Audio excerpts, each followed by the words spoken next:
In this lesson, we're going to talk about trends and how to identify them. So there have been changes over the past few years about how trends can help you grow. So we're going to talk about that in this lesson. First of all, I do want to say that in more recent years, there's been a growing emphasis on more original content versus trending content. And what that means is, for example, talking head videos, voiceover videos, where you just create your own video or you use your own original sound versus using just a trending sound and putting together some random clips and hoping that it will get views. But I do want to say that no matter how original content can gain traction, trends will always exist on social media platforms. Trends are a natural part of our life, really. Like even finance has trends, fashion has trends, home decor has trends. And so trends will still exist on social media platforms. It's just that it isn't as heavy of an emphasis as before, and original content is more interesting, and like the word implies, it's more original, so it's more authentic, and that is what people want to see now. But that's not to say that trends won't exist and that trends won't help get you growth. And so in this lesson, we're going to talk a little bit more about this specifically. And what I mean by that is if you are simply seeing someone create a trend and you're just copying it really easily, it will be unlikely to get you the growth that you want.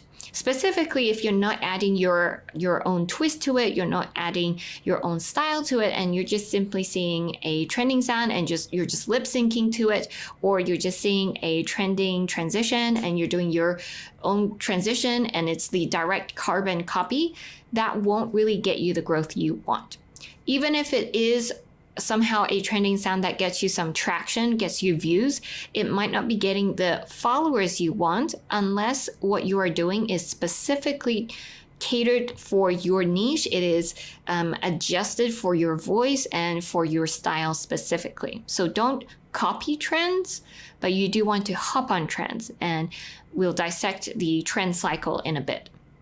And so what I'm saying basically is simply using trending audio without providing value in your content or being really original about the trend, like putting your twist to it, won't help you go viral. And even if it does go viral, it's likely not the right audience that you want to attract because there's no originality there. And when we are talking about trends in this lesson, in this next coming part, I do not mean just like a dance trend, like a dance that is trending right now, or putting together some random clips to a sound that has the trending arrow button. That is not what I'm referring to when I'm talking about trends. That is simply just trying to do something that is trending but is not original. In this next section, when I talk about trends, I mean concepts that maybe are popular right now, but then we emphasize that you will need to put your original twist to it in order for it to stand out, wow people, have more of a contrast from the other trending concepts and sounds, and that's how you can see growth from hopping on trends. So on social media, trends really work hand in hand with the algorithm. When a particular concept of music is trending, it really spreads at a very fast rate, and you have a higher chance of your content being boosted, pushed, and having more people see it. And if you're able to adapt it for yourself, then that means you're going to get extra reach and you can really grow faster than not following trends. And by riding this wave of trends, it's like going down a stream, but you are rowing the boat along the current. But if you're going against the current, that's sort of like manually rowing your boat and going against trends, and it will be a lot harder. Or if you're in a stream where there is no current at all, then you have to manually row your own boat. I want to use that as an analogy, but I also want to tell you that you don't have to follow trends. Trends are a nice boost to your reach and also potentially to your growth. I personally have seen amazing growth thanks to doing some trends. However, I always keep in mind how I can make it my own style, and also bring some unique twist to it. That's actually when the most explosive growth happens. Not just blindly following trends exactly how other people did it, but bring your own twist to it. So in order to understand how trends work, we have to look at the life cycle of a trend. So you know, like when to hop on a trend, how to identify it, how do you know how far along this trend is, and then when it's dead and when you don't want to be hopping on the trend. So this is a graph that shows the life cycle of a trend. This is a very common concept for any kind of trends, whether it's in fashion or in other fields like even tech. So in the beginning, you have the innovators, and this is when it's not as popular, but it's at the very beginning stages of becoming a trend. And so the people who are adopting these trends at this moment are the people who either created the trends or people who identified it early and are innovative enough to be like, this is not quite popular yet, but I'm going to hop on it. Then you have the early adopters. So this is, by this point, maybe this trend has picked up a little bit. Quite a lot of people have already started using it, but it's not commonly seen everywhere yet. Most people that come across it still find it refreshing, new, and are interested and want to see this particular trend. Then you have the majority. This is when most people see a trend, and then when you tell somebody about it, they're like, oh yeah, I've seen it once or twice. I kind of want to try it too. And at this point, it's really becoming really popular, and a lot of people are trying this trend out and maybe doing their own version, seeing some success. So this is still an okay stage. And then after that is the late adopters. So by this point, you've probably seen this trend a lot. You've probably seen a lot of different versions of it, and in every niche by this point. But sometimes it may still be okay to try some trends at this stage if it's unique. But beyond the late adopter stage is the laggards. And at this point, I would really suggest not to hop on certain trends anymore. Maybe it's like 2 months later. I would say on TikTok and Instagram in general, the lifespan of a trend generally is around 1 to 2 months or so. Sometimes they can last even longer. But at the end of it, I would suggest to not try too hard to hop on a trend that has already been done and seen a lot of times. Because at this point, there will be some viewer fatigue. So if someone is scrolling on their Reels tab or on their TikTok and they have seen this concept like 20, 30, 50 times, they probably don't need to see it one more time, especially if there's nothing super, super unique about it. So I would recommend not to be hopping on a trend at the laggard stage. So ideally, you want to be posting trending content towards the beginning. Even if you're a late adopter, if you can make it unique, I think that's fine too. And also one thing to keep in mind, this is not a strict rule. I suggest this and I explain this to help you understand how trends work and the life cycle of a trend. But that doesn't mean you absolutely have to be an innovator or an early adopter to be able to hop on a trend. I think that is more of a limiting thought. The key still ultimately is about adapting it to your brand, your voice, and your niche, making it relevant for you and your audience. So there are 4 ways that I use to identify trends.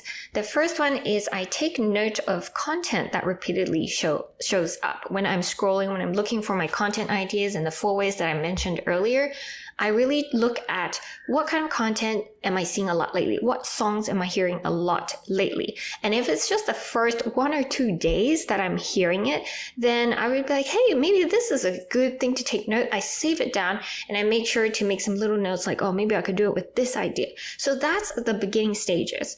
But sometimes I am busy and I don't take action and I've heard it already, I've seen it already, but it's been like 2-3 weeks. By that point, I already know that it's starting to get to the majority adopters phase or even the late adopter phase. And I would think again about doing that trend at that point. But ultimately, it depends on how popular this trend is and also what kind of twist I can bring to it. I have definitely seen trends that I think would perform really well, but because in my mind at that time, I was not inspired to create it and I couldn't really think of something that would be completely unique to me. And if I had created the trend, it would just look the same. And in those circumstances, I actually didn't do it. Perhaps I missed out on an opportunity to grow some more, but it felt right to me as a creator to not do it if I couldn't bring my own spin to it. And I'm specifically talking about the "oh no, I don't follow" trend. I've had so many people send me that video, like probably 60 plus people send me that specific reel and say, can you please do this? Or can you please do a tutorial on this? And I get it. When you first see it, it's very like, wow, but I have already seen that trend done by other people. And it's where they smash the your sweater on a table. So when I first saw it, I wasn't like, oh, wow, I have to do this. And then by the point where I thought of maybe I could do something, I felt like it was already like 1 or 2 months in. And for me, that was a little bit late. So one thing you can do is honestly just take note of content that repeatedly shows up. And if you've seen it only just a couple times, take note because it could very likely be trending a lot very soon. So another thing that I do is I scroll on TikTok and I look at the engagement. And I specifically give an example of how I do this to find trending sounds in the Magic of Good Music lesson. So you can head to that lesson after you have finished this to look at the specifics of how I look at it.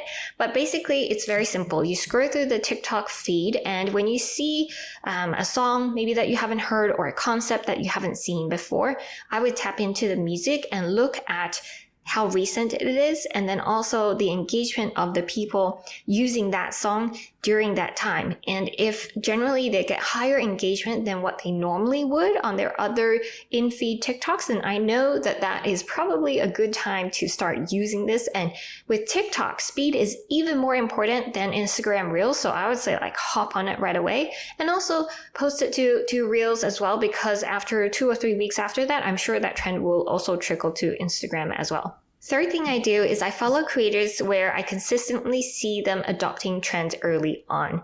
So these are people who are taking note of what's trending. They have an eye for identifying things early. And it's really good to just follow people to get a sense like, oh, like the Jeff Bezos sound is trending, or this, oh no, I hope I don't fall sound is trending. And so whatever it is that they're doing, I take note and I see if there's a way that I can adapt that to my niche and my voice, and from there decide which concepts I want to try. Lastly, I look at Trend Talk. Now, Trend Talk is sort of a newer app, much more recent. And again, I'm not affiliated with Trend Talk, and I talk more in depth about it in the music lesson. And the reason is because it's actually analyzing trending music, not specifically like a concept or a transition or anything. So I'll go much more into depth into that later on, so you can check that out in the music lesson. I get asked this question a lot. How do I know if a trend is dead? How do I know if it's like too late to hop on it? One way that I identify a dead trend is if I have seen it way too many times and I think to myself, I don't want to hear this song again. I don't want to see this again. If I feel that way, chances are other people are feeling that way too. Most likely people already have viewer fatigue, unless you can really come in with something unique or level up the editing game or duplicate yourself, or the editing is seamless or something like that. I really find that there is not too much reason to hop on a trend at that point. Although sometimes I would say if you have a good idea, just go ahead with it. Don't be too afraid. When I did the Busta Rhymes Touch It trend, at that time I felt like it was already too late because I had seen it a lot. I had seen a lot of people use this sound. However, that trend lasted a long time. And when I hopped on it, I would say I was towards the late adopter stage, and it still performed amazingly for me. And I did 2 versions of this particular trend, and the second time I leveled it up so that I duplicated myself and I had like this black versus pink kind of theme, and it worked out really, really well for me. I grew a lot of followers that month thanks to hopping on this trend, even though I was a slightly late adopter. And so this kind of is my next question, and just answer this question. Is it okay to do old trends and sounds? You can do any trend at any time if you want, as long as you can put your own spin to it. And I keep emphasizing this because when I teach people trends, my point is not so that you could just take it and put your own photos and then just blindly do it. From my experience, that has never really done well. And maybe by fluke, by chance, or just because it's a trending audio, sometimes it does get you extra reach. Sometimes it does get you a viral reel, and that's great. But even better if you can make it unique to you, because that's when real growth happens, when you can differentiate yourself from the crowd, when you have a very clear brand and messaging, that's when you're able to grow exponentially. So your next question probably is, how do I adapt a trend or an audio to my niche? Now, it's not as hard as it seems. Although you may see a trend that looks like it is completely outside of your niche, or it's completely irrelevant, or even maybe if it's just lip syncing, there are many ways that you can adapt trends to your niche. First, I would say, is to actually be selective about the trends you choose to use. For me personally, on my Of Leather and Lace page and on the Full-Time Influencer page, I have very different definitions of which trends I would hop on. On the Of Leather and Lace page, I focus only on travel trends and creative transitions or creative editing, photography, videography, and so on, or showing the behind the scenes of a photo shoot process. That is very true to my brand, and I find that people are very receptive to those things. On the Full-Time Influencer page, we have just developed more of our voice in the last 2 months or so with Reels. And through this process, I was able to determine what kind of trends would be good for the Full-Time Influencer page. And it was through a lot of experimentation. And now we have determined that on the FTI page, it's more about lip syncing, tutorials, giving tips, debunking myths. Those perform very well for us, and also sharing trending audio. You can see that these are totally different trends and different ways to apply trends for the FTI page versus the Of Leather and Lace page. And that's what I mean by being selective about the trends that you choose to use. Just because something is trending doesn't mean you have to use it in the way that it's trending. You can take the music and do something else to it, or bring your own spin to it. And that brings me to my next point. Think about the different filming or editing techniques that you can apply to this trend, whether it's a transition or like a concept or a sound. I will give you some examples of the same trending sound and how people used it in different niches next. Listen to me now.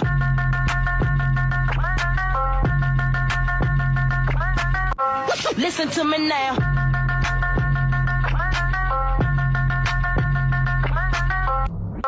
Listen to me now. Listen to me now.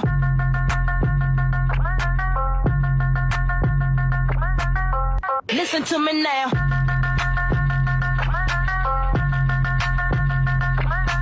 Third suggestion I can give you to adapt a trend to your niche and your voice is to combine this trend with another unique concept. Maybe it's an editing concept. Maybe it is like different locations, or something that is unique or makes people go, wow. And then combining these two will give you that unique spin and also differentiate your trending reel from other people's trending reels, which is mostly looking the same, right? The example that I want to use for this is the Touch It challenge again, where I didn't just do like a slow-mo of different outfits. That was the first time I adapted that trend. I just did a slow-mo of various different influencer outfits when we travel. But the second one, I was like, okay, let me combine this trend, but with another unique editing concept, which is duplicating yourself, and take it a step further, do it like black versus pink, and have the outfits be extremely coordinated. And I think that really contributed to the viral success of all the reels around that time, because like we mentioned, algorithm pushes out all of the reels around when you get a viral reel. And so that, to me, is an example of combining the trend with other unique editing concepts and leveling it up. Number 4, I think, is very, very important, and it's a little bit of a repeat of number 1, and that is to stay true to your message and your niche.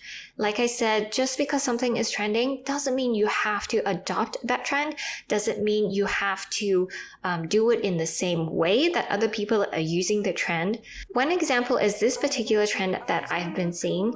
I noticed that people who do this trend on TikTok got an incredible amount of engagement, but I knew that this is not my messaging or my niche. If I put this on the Of Leather and Lace page and I simply just did like cute emoji faces, people wouldn't receive well to it. And even if I did use this trend, I wouldn't really be targeting the right audience and attracting the right people to my page, right? So I am selective about the trends that I hop on, and I am always staying true to the niches that I cover, which is travel, feminine lifestyle, and so on. Last way that you can adapt a trend to your niche is to look at accounts outside of your niche. This is something that I regularly like to do. So I am in the travel space and also in sort of like feminine girly lifestyle space. But I love to look at all different accounts. I look at street style photographers. I look at professional videographers who do crazy video transitions or commercial production. I also look at landscape photographers, maybe city-based photographers, because everyone has their own spin, their unique voice, and they may be able to adapt a trend to their different niche and in a unique way. And so that can also give me a lot of inspiration. So let's say if you are in the food space, maybe you want to follow a lot of people in the travel space or in the photography space or in like creative videography, because that can also give you a lot of inspiration on how to take a trend and make it unique to yourself as a food influencer. In conclusion, I just want to mention again that trends can help to increase your reach, but blindly hopping on trends won't get you that far.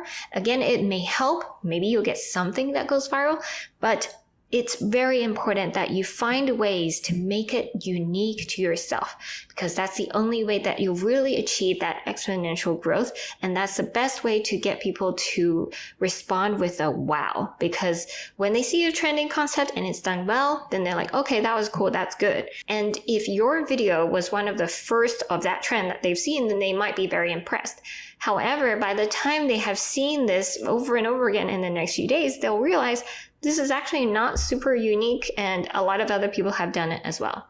So the only time when people really have that wow and they react and they're like, okay, this is different, is when you take a trend that they're familiar with, but you give them a twist or you make it so unique or you execute it so well that they're like, okay, I was not expecting that. I am impressed. And so if you can surprise them, if you can wow them again, then that will really, really help to make your reel viral. And that's what we talked about in the previous lesson with the Viral Reels formula. And lastly, I want to say that hopping on trends is not a must to succeeding on social media. It is nice to have. It is a plus. It's like a huge boost when you do it right. But there are people who have grown their entire following, their entire account without ever following trends, without ever using trending audio. Maybe they just do sit down talking style, or they do philosophical chats or something. You see this a lot on TikTok. And it has worked well for them. They never followed any trends, or they do comedy skits or something.